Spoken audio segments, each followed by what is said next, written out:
Well, what happened was the executive order that was entered under President Johnson actually tried to cap executive pay.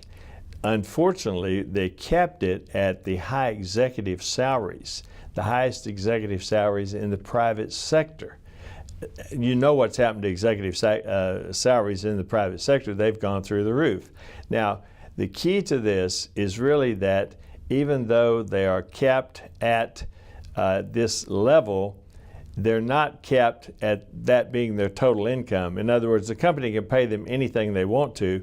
The only cap is what the taxpayers, how much the taxpayer money can be used to pay that $750,000 that some of them make. So in other words, Howard, what you're saying is there was a day when you could have, when a law might have, an executive order might have been relevant to say, look, you can only pay the executive that has a contract for the government. You can only pay that executive a certain scale based on the rest of executives in the business.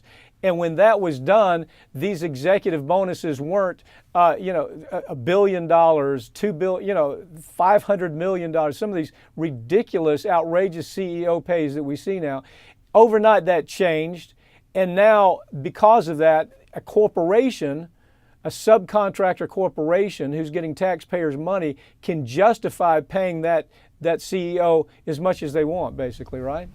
Yes, they can justify paying them as much as they want, but the real key to it is the cap is how much of the executive salary and compensation can be out of taxpayer dollars. So they could lower the cap and the executives could still be paid whatever the company thinks they're worth, but they could put the true cap on the taxpayer dollars. That's what needs to be lowered.